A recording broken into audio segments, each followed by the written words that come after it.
Another story I heard about myself. This one happened in high school. We had this teacher in high school whose kid went to our high school. His name was Mr. McNamara, and his son Jake McNamara went to our high school. He was a sophomore when I was a senior, so he was 2 years behind me. And Mr. McNamara was an asshole. And one weekend, he and his wife decided to leave town, which you should never do if you're an asshole.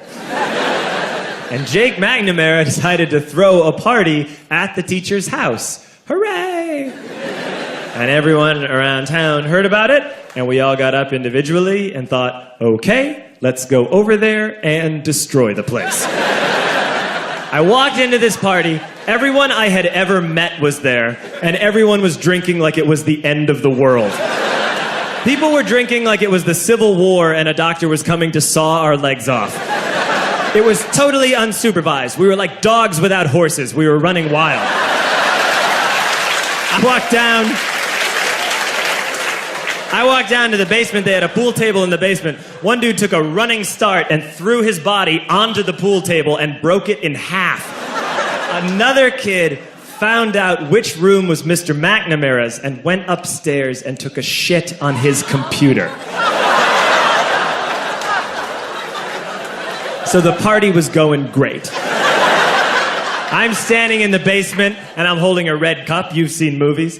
And I'm standing there, and I'm holding a red cup, and I'm starting to black out. And I guess someone said, like, something, something, police. And in a brilliant moment of word association, I yelled, fuck the police! Fuck the police! And everyone else joined in.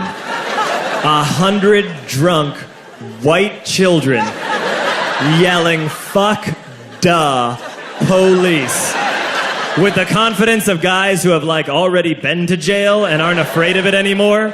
You know, that like, I serve my nickel, you come and take me confidence. But white children. The reason someone had said something, something police was because the police were there. So a Chicago police officer walked down the stairs and got to the bottom in the basement and looked out over a sea of drunk toddlers yelling, fuck the police, in his face.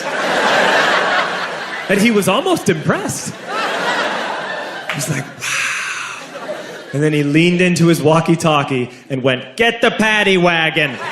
And my friend John, who is now a father, this man now has a baby, he grabbed a 40, smashed it on the ground, and yelled, scatter! And everyone ran in different directions. We all ran in different directions. It was like that scene in Ratatouille when the humans come in the kitchen and all the rats go in different ways. We all ran in different directions. I ran into the laundry room, and I jumped up on the washing machine, and I crawled out through a window into the backyard, and now I'm running through the backyard, and there was this big chain link fence, and I thought, I've never climbed a fence that high before. And then I woke up at home.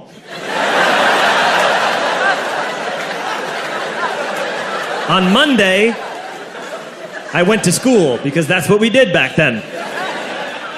And I'm walking into the school building, and who do I see but Jake McNamara? And he says to me, hey, were you at my party on Saturday? And I said, no. You know, like a liar. And he said, things got really out of hand. Someone broke the pool table. Someone took a shit on my dad's computer. But the worst thing, he says, the worst thing is that someone stole these old antique photos of my grandmother, and my parents are freaking out about it. And I had that thought that only blackout drunks and Steve Urkel can have.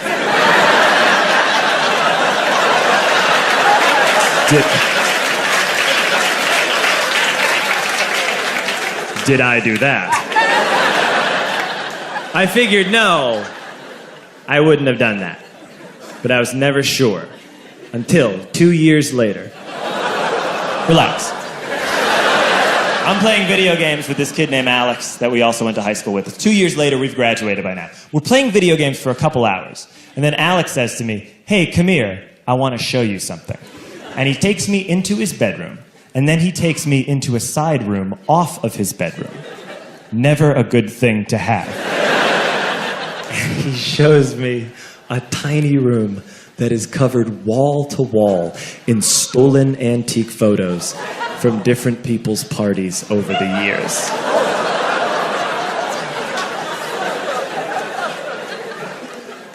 I said, why? Why do you do this? And Alex said, because it's the one thing you can't replace.